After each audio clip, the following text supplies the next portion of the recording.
Hello，歡迎又返到嚟書友講古仔嘅時間啦。最近呢，內地網絡呢就有一啲又火爆又離譜嘅熱話，相信大家都睇過嘅，就係擺攤賣呢個滷水菜啊，居然可以月入10萬。呢一個暴富嘅傳說呢，吸引咗超級多想做副業啦、低門檻創業啦、待業想翻身嘅朋友呢，入咗呢一個陷阱入邊啦。呢個話題呢，單單一個揭秘嘅條目呢，播放量就突破咗277.9萬，而且唔係一啲細嘅網友去炒作噶，連法制日報呢一啲權威嘅官媒呢，都親自點名曝光呢一場專門收割普通人嘅騙局啊！今日我哋就用短短嘅5分鐘時間，同大家徹底咁拆解一下套路。話你知，師傅嘅別墅同埋寶馬呢，從來都唔係擺檔口賺嘅，全部都係靠每個人幾千蚊嘅學費堆出嚟噶。我哋先嚟睇呢幾個真實又心酸嘅受害者案例啊，全部都係當事人親身經歷噶。第一位呢，就係一位內地嘅小網友，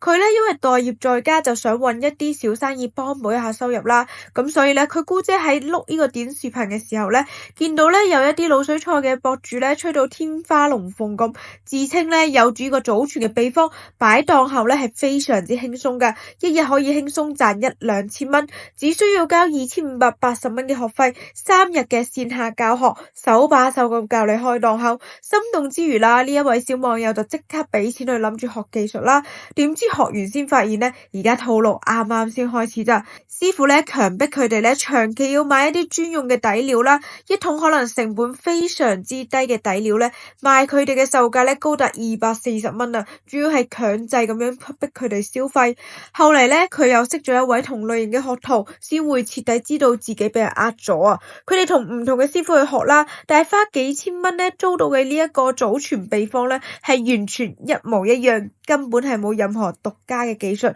只係網上免費公開嘅配方噶。仲有一對呢係嚟自河北嘅夫婦啦，被呢個暴富嘅神話洗腦啦，遠赴呢個安徽去交咗2980蚊嘅學費，然之後呢再掟錢買埋一啲車啊、3輪車啊、一個滷水嘅鑊啊，然之後食材啊、裝備啊，先後咁投入咗幾萬蚊去創業，結果呢擺咗20幾日檔後呢，每日嘅營業額先幾十蚊咋，最旺嗰一日呢都係300蚊左右，連進貨嘅成本呢都撈唔翻，簡直就係回本無望啊！有好多嘅網友呢都現身說法，佢哋用咗幾千蚊嘅學費呢，最後要蝕成幾萬蚊，日日都咁辛苦，但係收入呢根本就唔夠入貨呢個價添啊！明知係個陷阱嚟嘅，但係因為呢已經有沉沒成本啦，只可以硬撐啦。好多人就疑惑呢一個騙局呢點可以呃到咁多人噶？其實呢一班博主呢根本就唔係做呢個飲食生意，佢哋呢係專業割韭菜嘅流量團隊，整套嘅呢個收割嘅套路呢標準化到鬼咁，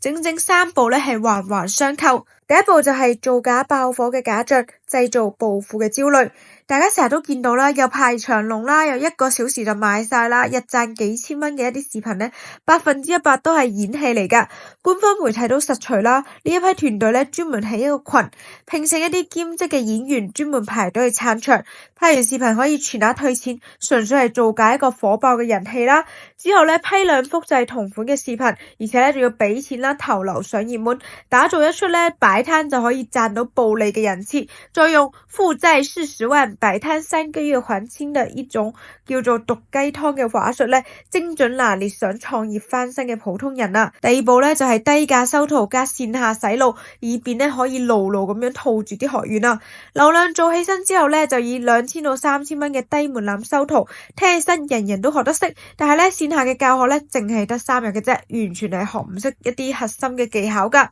第三步就係原料嘅捆綁收割，變成一個長期嘅提款機，呢個就係最陰險嘅一步啦。表面話毫無保留啦，傳授秘方啦，實際呢將啲核心配料全部磨成粉啦，令你呢分辨唔出唔同嘅成分，之後再恐嚇呢個學徒啦。外購嘅呢個配料呢，味道係唔正宗噶，你係賣唔出去噶，所以你一定要喺我呢度入貨，唔單止賺咗學費啊，仲可以賺呢個原料嘅差價，將呢個學員呢變成一個永久嘅韭菜啊！